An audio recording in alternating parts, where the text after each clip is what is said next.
ce que Hadeux dit, dans le fond, c'est on a toujours mal lu la philosophie antique parce qu'on a négligé cette lecture-là, alors que les philosophes antiques nous mettent constamment en garde contre une lecture seulement théorique de la philosophie. Ils sont constamment en train de dire, dites, c'est pas juste un joli discours pour avoir l'air plus malin à dîner, philosopher, c'est profondément une façon de vivre. Donc voilà, la philosophie comme une pratique, ça veut dire ça.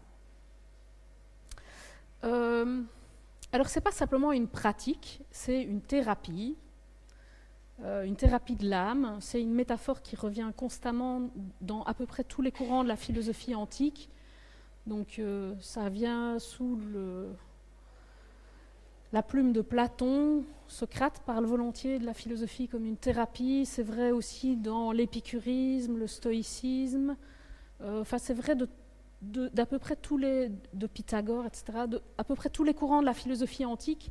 La seule personne qui n'utilise pas cette métaphore de la philosophie comme une médecine, c'est Aristote. Mais Aristote, dans le fond, il dit quelque chose d'assez proche. C'est que philosopher, c'est apprendre à vivre. Donc vous avez cette dimension profondément pratique. Et apprendre à vivre, c'est apprendre à faire usage de soi-même. C'est-à-dire qu'on n'est pas juste ce qu'on est, voilà. On a à faire usage de ce qu'on est, et dans le fond, ce qu'on est le plus profondément, c'est ce qu'on va réussir à réaliser. Donc ce qui est important pour l'instant, c'est de se dire qu'effectivement, on est aujourd'hui amené à penser que thérapie de l'âme, c'est la psychologie, c'est la psychanalyse, et que la philosophie, c'est autre chose. Mais c'est précisément qu'on est l'héritier de cette transformation de la philosophie qui fait que si la philosophie antique était peut-être une thérapie de l'âme, aujourd'hui, c'est plus le cas. Quand on va faire de la philo à l'UNIF, généralement, c'est pas trop pour se soigner, c'est pour autre chose. Donc il y a sûrement une transformation. Alors bon, la philosophie, ça reste une thérapie de l'âme, mais il va falloir être au clair sur quelle forme de thérapie au juste, et c'est pas une thérapie au sens psychologique ou psychanalytique. Une thérapie, voilà ce que une thérapie de l'âme. Qu'est-ce que je voulais dire à ce sujet-là ? C'est que pour comprendre en quoi la philosophie antique est une pratique thérapeutique, il va falloir s'intéresser au type de pathologie qu'elle regrette et diagnostique, et au type de remèdes qu'elle propose, et qui sont typiquement philosophiques. Je vous regarde déjà un peu du coin de l'œil. Ah, c'est de la philo quand même, c'est pas de la psychanalyse ni de la psychologie. Alors, les pathologies, vous allez voir assez vite que du coup c'est philo. La première pathologie, c'est vraiment d'ailleurs l'origine même du terme pathos. Ça signifie émotion, passion, affect. Donc la première pathologie, c'est la pathologie, c'est-à-dire c'est le fait qu'on est passionné, affecté, ému. Donc déjà, il y a une condamnation philosophique de la passion comme un problème, une maladie, quelque chose qu'il faut traiter parce que quand même, on ne peut pas vivre comme ça. Ça vous fait déjà un sérieux décalage par rapport à l'époque actuelle, vous voyez. Mais c'est un décalage qui vaut la peine d'être pensé, selon moi. C'est l'intérêt de faire de la philosophie antique, potentiellement, c'est de temps en temps prendre un pas de recul par rapport à certaines choses qui nous paraissent assez normales, dans lesquelles on baigne, notamment l'idée qu'une vie n'a d'intérêt que si elle est passionnée, si elle est intensément vécue, si elle est affectée. Eh bien, dans la philosophie antique, c'est vraiment un problème, c'est une pathologie dont il faut sortir. Donc c'est plutôt cette image de la passion, en plus de l'idée même qu'on n'est pas maître de soi non plus dans la passion, au sens où on n'a pas tellement le choix. Passion, c'est passif, c'est profondément ça, c'est l'origine de ce terme-là.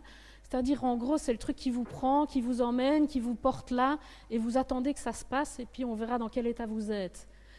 Mais si la philosophie est une thérapeutique, c'est précisément pour être actif dans l'existence et actif à l'égard de ses passions, c'est-à-dire les reprendre en main et pas se laisser gouverner par une passion qui nous emmènerait là où on regrette d'être allé.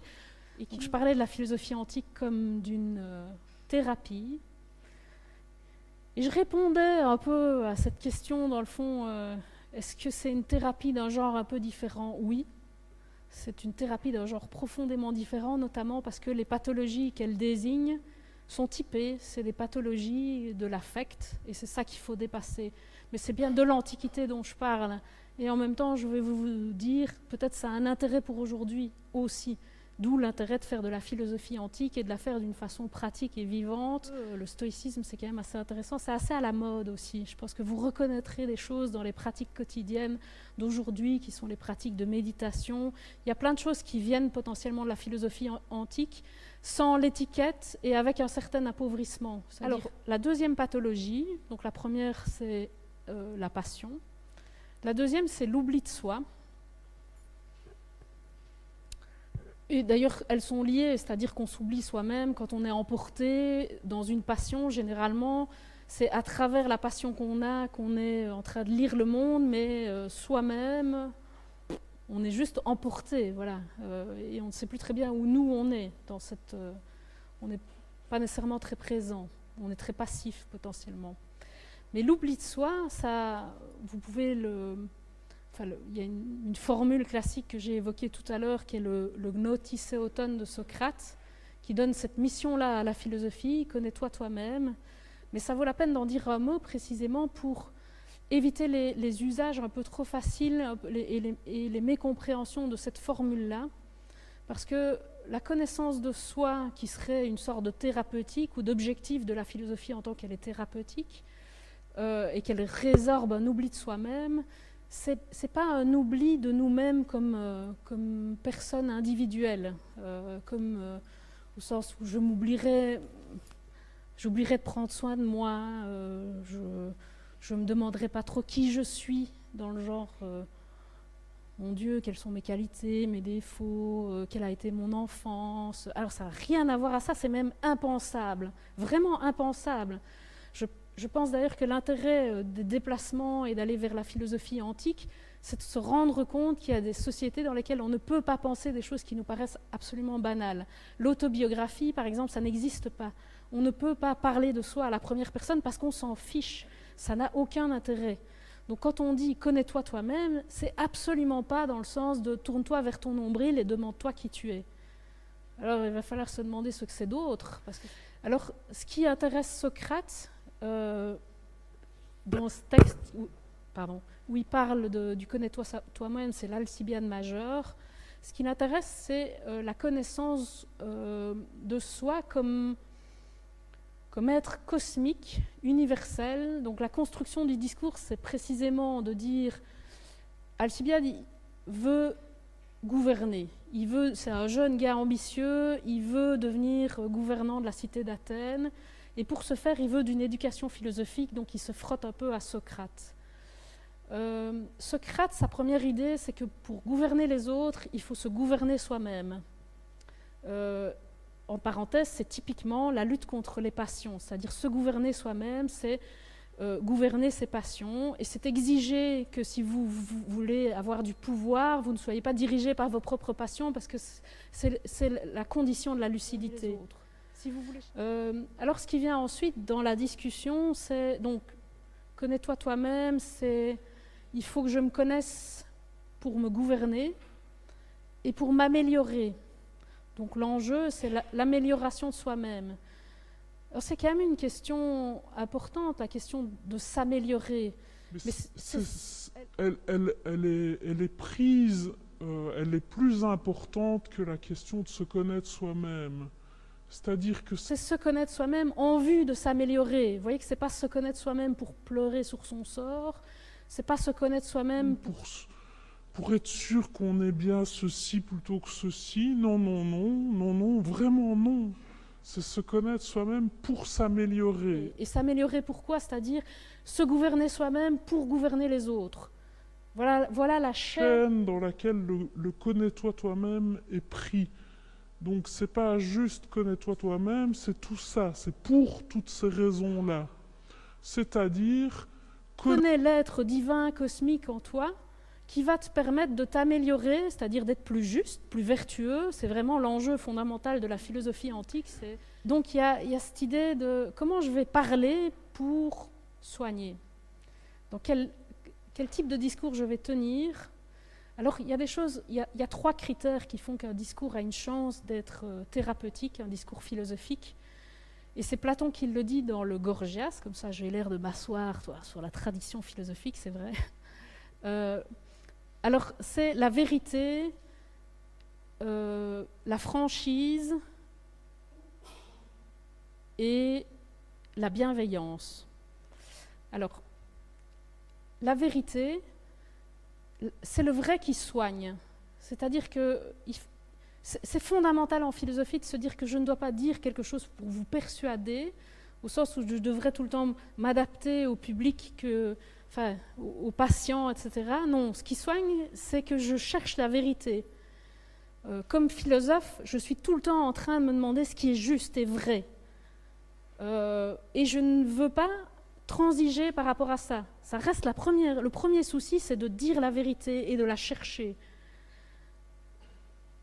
Alors on oublie un peu ça, mais c'est assez fondamental. Philosopher, c'est chercher la vérité. Alors c'est tellement ça que c'est la chercher dans tous les domaines, avec un appétit et avec une idée de la vérité comme justement l'objet d'une quête. Je n'ai pas le vrai, je suis sans cesse en train de le chercher. Et j'indexe absolument mon discours à cette recherche-là. Alors la deuxième chose, c'est la franchise, et c'est tout à fait articulé à la vérité, parce que la franchise en grec, c'est parésia, et la parésia, c'est dire le vrai. Donc, alors ce que la franchise ajoute, c'est que il y a des occasions où on préférerait dire autre chose que le vrai. Et c'est typiquement les occasions où ça vaut la peine d'être franc. Vous voyez ce genre de truc où on se dit « je pense un truc et je crois que c'est juste et vrai », mais ce n'est pas le moment parce que ça va foutre un boxon pas possible si je dis ce que je pense. Alors, c'est précisément à cette condition-là qu'un discours est thérapeutique, c'est-à-dire c'est précisément au moment où quand on pense le vrai et qu'on s'est assuré de ça parce que c'est une pratique habituelle, c'est pas juste une lubie momentanée, on dit le vrai, on s'oblige à dire le vrai. Alors voilà, les formes de parésia qui sont encouragées et qui sont encouragées comme des actes philosophiques, c'est les occasions qu'on a de se dire la vérité, même là où c'est pas accommodant, quand on pense que ça peut être thérapeutique, et dans un souci de bienveillance. Alors j'y viendrai juste après, mais pas trop vite, parce que la bienveillance est beaucoup plus à la mode que la franchise, donc je vais aller beaucoup plus vite.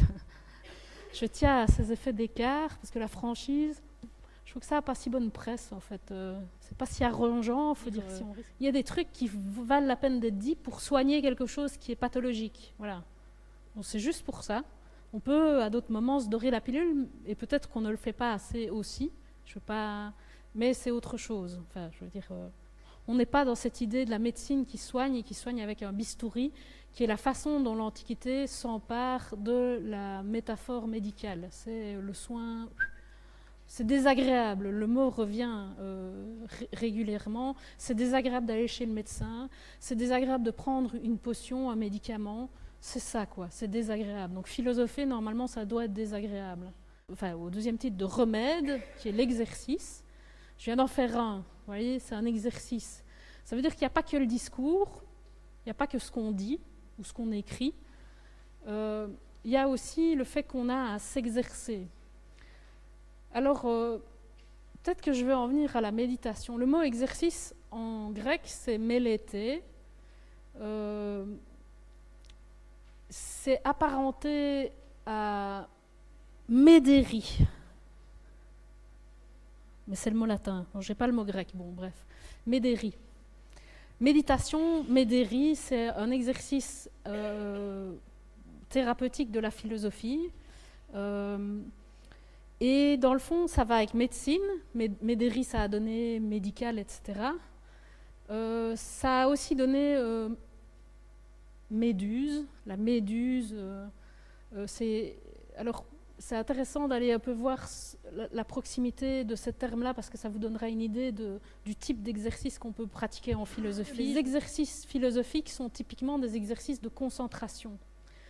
Alors, si je voulais arriver à ça, insister ou démarrer là-dessus en parlant des exercices, c'est que c'est particulièrement important pour l'époque actuelle parce que peut-être que vous connaissez Yves Citon et son livre sur une écologie de l'attention.